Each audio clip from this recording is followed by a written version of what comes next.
नमस्कार स्टूडेंट, आपका बहुत बहुत स्वागत है आपके अपने YouTube चैनल गुरुजी उत्तराखंडी में। तो स्टूडेंट, जैसा आपको पता है कि इस समय उत्तराखंड में बहुत सारी आपकी गवर्नमेंट जॉब की वैकेंसी आई हुई है, जिसमें पुलिस विभाग में है और या हम कह जैसे पटवारी लेखपाल आपने पहले भरा होगा, बंदी रक्षक का जो आपका एग्ज़ाम है वो सब आपने फॉर्म भरे हुए होंगे और उसका जो पेपर आपके होने हैं, ये सभी जो पेपर हैं ये लगभग आपका 4-5 महीने के बाद ही आपके होंगे।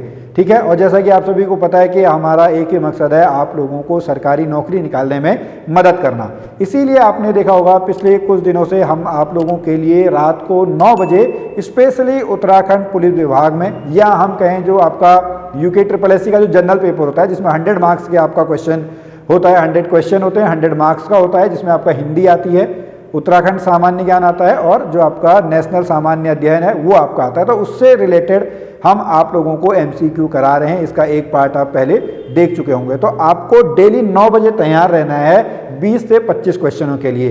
हमारा यहाँ पर मानना है कि हम लगभग आपको आने वाले कुछ समय में 5000 के करीब जो MCQ हैं विद एक्सप्लेनेशन, ये आपको रोज़ रात को मिलेंगे, जिसमें आपको हिंदी विषय मिलेगा, उत्तराखंड मिलेगा, सामान्य अध्ययन मिलेगा, रीजनिंग मिलेगा, कंप्यूटर के आपके कुछ क्वेश्चन होंगे। तो आपने कल एक वीडियो देखी जो दिल्ली सल्तनत की थी, आज भी हम दिल्ली सल्तनत के कुछ आपके क्वेश्चन और करेंगे, तो आप इस वीडियो को जरूर पूरा देखें। गुड मॉर्निंग स्टूडेंट, आप सभी कैसे हैं? तो स्टूडेंट, अभी हमने जो यहाँ पर दिल्ली सल्तनत है, दिल्ली सल्तनत का हमने पहला भाग कंप्लीट कर लिया था, जहाँ पे मैंने आपको 20 प्रश्न बताए थे।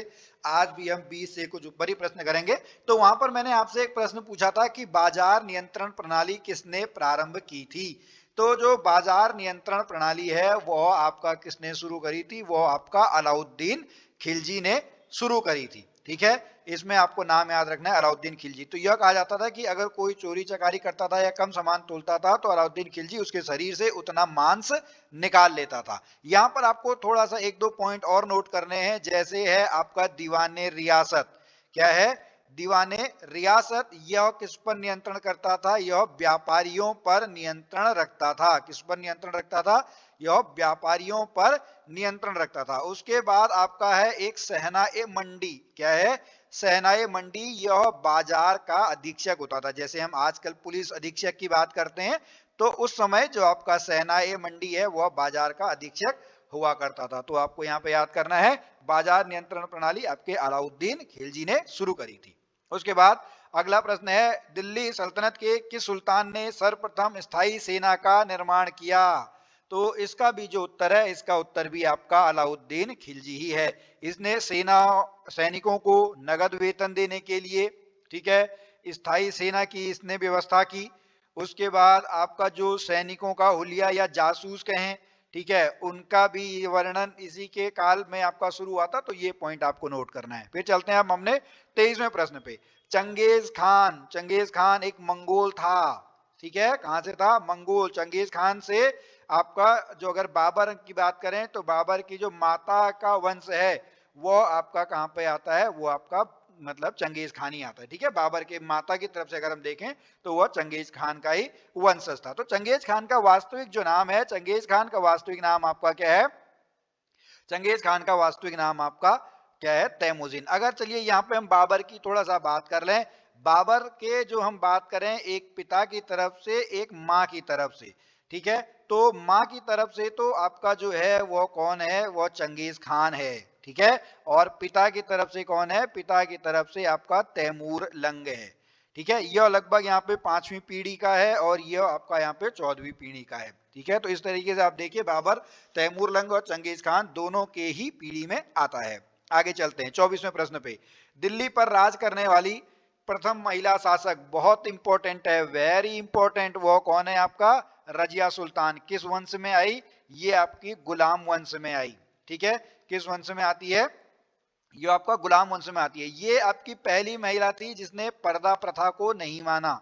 ठीक है, ये सीधा पुरुषों के कपड़े पहनकर, पुरुषों का चोगा पहनकर ये कहां पे आई? ये आपका जो है उसमें आपका किसमें आ गई? शासन करने में आ गई। तो इसका नाम आपको याद रखना है, इसका नाम क्या है? रजिया सुल्तान।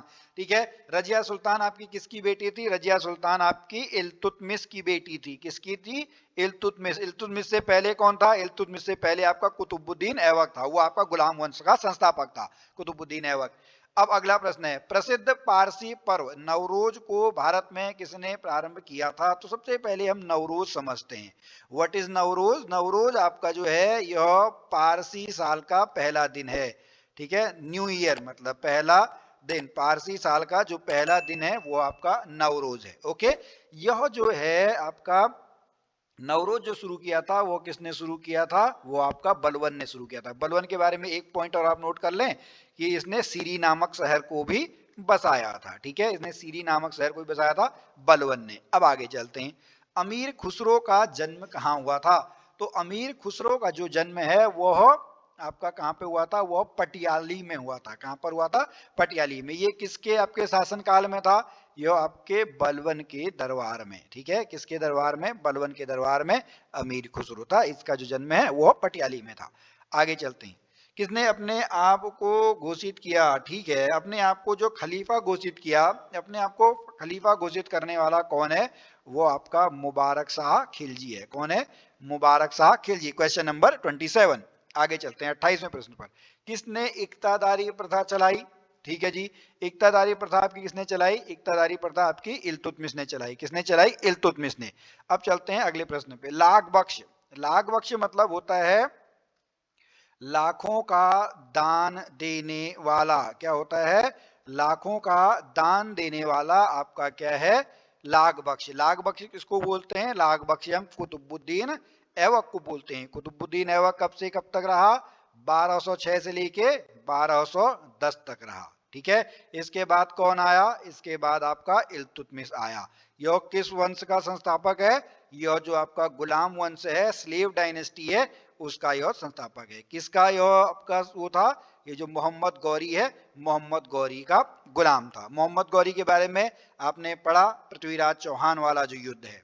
ठीक है, उसके बारे में आपने पढ़ा होगा। आगे चलते हैं 30वें प्रश्न पे, इबन बतूता किसके शासन काल में भारत आया? तो जो इबन बतूता है वो मोहम्मद बिन तुगलक, किसके? मोहम्मद बिन तुगलक के शासन काल में भारत आया। ठीक है, अब ये इबन बतूता है कौन? यह एक अफ्रीकी घुमक्कड़ अफ्रीकी यात्री है। ठीक है, जो कहां से था? आपका मोरक्को से था। वो कहां से था? वो आपका मोरक्को से था। यह कब आया था? यह 1333 में भारतवर्ष आया। और इसको जो है इसने मोहम्मद बिन तुगलक ने चीन में अपने राजदूत के तौर पर भी भेजा। कहां पर? चीन में राजदूत की तरह भेजा। और इसकी पुस्तक का क्या नाम है? इसकी पुस्तक का नाम रेहला है। इसकी पुस्तक का नाम क्या है? इबन बतूता की पुस्तक का नाम रेहला है। ठीक है, आगे चलते हैं 31वें प्रश्न पे, तैमूर लंग ने किसके शासन काल में भारत पर आक्रमण किया? तो तैमूर लंग मैंने भी आपको बता दिया, जो मंगोल। ठीक है, और इसने कब आक्रमण किया? 1398 में आक्रमण किया। किसके? जो आपका अंतिम शासक था नसरुद्दीन महमूद तुगलक। किसके शासन काल में? नसरुद्दीन महमूद तुगलक। अगर हम थोड़ा सा उत्तराखंड के रेस्पेक्ट में इसके बारे में पढ़ें तो जो 1398 में इसने कहां पर आपका युद्ध किया? ब्रह्मदेव के शासन काल में। ब्रह्मदेव तब कहां पर था? ब्रह्मदेव तब हरिद्वार पर शासन कर रहा था। और यह कहां पर मिलता है? ये हमको जिया रानी के आपकी कहानियों में इसके बारे में पता लगता है। ठीक है, आगे चलते हैं 32वें प्रश्न पे, दिल्ली के सुल्तान ने ब्राह्मणों पर भी जजिया कर लगाया था। जजिया कर क्या है? जजिया कर एक प्रकार का आपका धार्मिक कर है। ठीक है, गैर मुस्लिमों को अपने धर्म को मानने के लिए, ये तीर्थ यात्रा करने के लिए यह आपका क्या करना पड़ता था? धार्मिक कर देना पड़ता था। तो इसका जो सही उत्तर है, इसका सही उत्तर है आपका फिरोज शाह तुगलक। इसने ब्राह्मणों पर भी आपका क्या करा? ब्राह्मणों पर भी जजिया कर लगाया। अब यहां पर आपको एक प्रश्न बताना है। ठीक है, तो जजिया कर की शुरुआत है, ठीक है, जजिया कर की शुरुआत किसने की ये आपको बताना है। ठीक है जी, आगे हम चलते हैं, किस मुस्लिम शासक के उस पर लक्ष्मी की आकृतियां मिलती हैं? तो आपको किस पर मिलती हैं? मोहम्मद गौरी के आपके सिक्कों पर मिलती हैं। कहां का शासक था ये? गौर का शासक था। कहां का शासक था आपका? गौर का शासक था। तराइन का यहां पर आपको याद करना है। तराइन का जो पहला युद्ध है 1191, तराइन का जो आपका दूसरा युद्ध है वो कहाँ है? 1192। ठीक है, 1191 और 1192 ये आपके प्रथम और द्वितीय युद्ध। ठीक है, किसके साथ? पृथ्वीराज चौहान के साथ। पहले में गौरी हार जाता है, दूसरे में गौरी जीत जाता है। ठीक है, 34वें प्रश्न पे, स्वयं को दूसरा सिकंदर कहने वाला सुल्तान कौन है? ठीक है, दूसरा सिकंदर कहने वाला जो है वह है आपका अलाउद्दीन खिलजी। वो कौन है आपका? अलाउद्दीन खिलजी। ये अलाउद्दीन खिलजी कौन था? जो खिलजी वंश का आपका संस्थापक था, ठीक है, जलालुद्दीन, ठीक है, जलालुद्दीन खिलजी, उसका यह भतीजा था और उसका दामाद भी था। भतीजा भी है और आपका दामाद भी है अलाउद्दीन खिलजी का, ठीक है। 35वां प्रश्न, दक्षिण विजय करने का मिशन अलाउद्दीन खिलजी ने किसे सौंपा? तो उसने मलिक कफूर को आपका दक्षिण विजय करने का आपका मिशन सौंपा, ठीक है। आगे 36वें प्रश्न में, भारत का तोता बहुत इंपॉर्टेंट है। भारत का तोता किसको बोला जाता है? भारत का तोता आपका अमीर खुसरो को बोला जाता है। किसको बोला जाता है? अमीर खुसरो को। इसने क्या लिखी? खजाइनुल फतूह। क्या लिखी? ये याद करेंगे, खजाइनुल फतूह अमीर खुसरो ने लिखी। 37वां प्रश्न, मनियारों का राजकुमार किसे कहा जाता है? तो मनियारों का जो राजकुमार है वह किसको बोला जाता है? वह मोहम्मद बिन तुगलक को बोला जाता है। इससे सनकी, पागल, इस तरीके से नाम आपका आता है। इसने अपनी जो राजधानी है वो देवगिरी कहाँ शिफ्ट कर दी? देवगिरी दौलताबाद। कहाँ पर शिफ्ट कर दी? देवगिरी दौलताबाद यहाँ पर शिफ्ट कर दी। इसी के शासनकाल में, मोहम्मद बिन तुगलक के शासनकाल में ही साउथ में, ठीक है, दक्षिण में हरिहर बुक्का ने किस नगर की स्थापना की? बहुत बार ये प्रश्न पूछा जाता है, ठीक है। हरिहर बुक्का ने किसकी स्थापना की? उसने साउथ में आपका विजयनगर की स्थापना की। किसके शासनकाल के टाइम पे?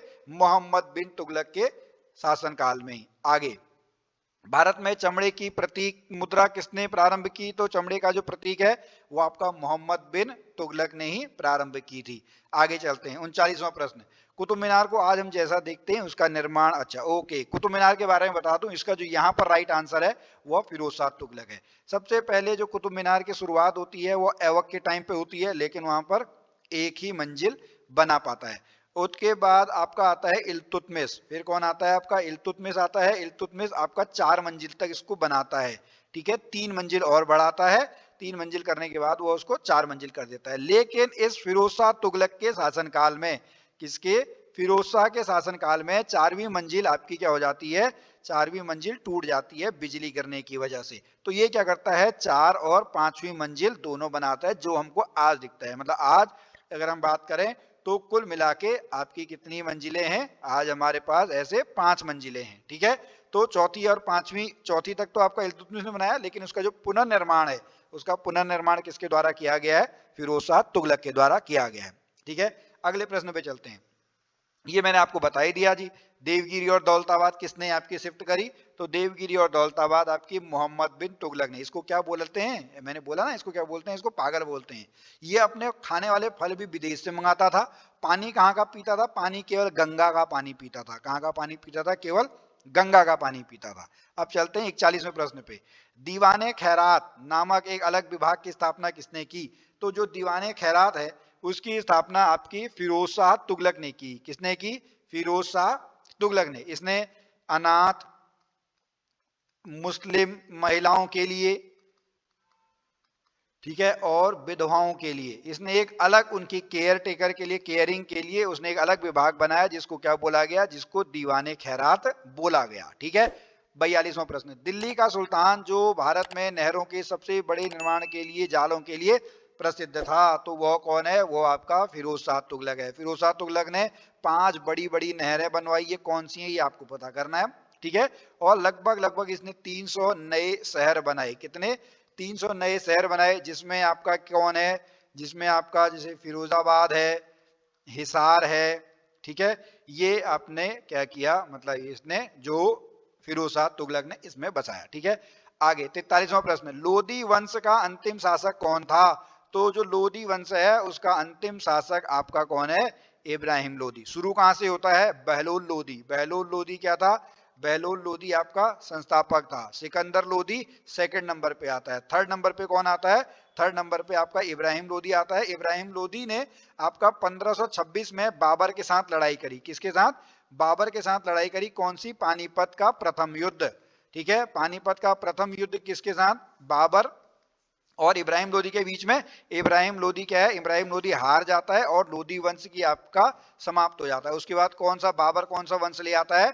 बाबर आपका मुगल वंश ले आता है। कौन सा वंश ले आता है? मुगल वंश। वहां से शुरुआत हो जाती है। और जो मुगल वंश है वह 1526 से लेके आपके 1857 जब तक हमारा जो स्वतंत्रता की क्रांति होती है तब तक यह हमारा पूरा यहाँ पर चलता है। हालांकि बीच में 1707 में जब आपका औरंगजेब की मृत्यु हो जाती है उसके बाद आपका मुगल का पतन हो जाता है, लेकिन मुगल शासन तब भी रहता है।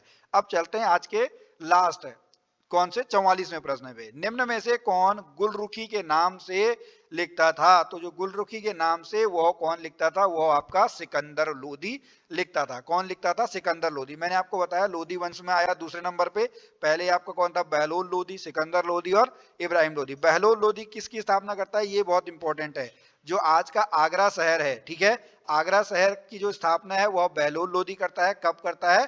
1504 में। 1504 ईस्वी में आपका जो सिकंदर लोदी है वह आगरा की स्थापना करता है। ठीक है, तो स्टूडेंट आज के जो हमारे यहाँ पे जो इसके प्रश्न है दिल्ली सल्तनत वाले, वो हमारे आज यहाँ पर कंप्लीट होते हैं।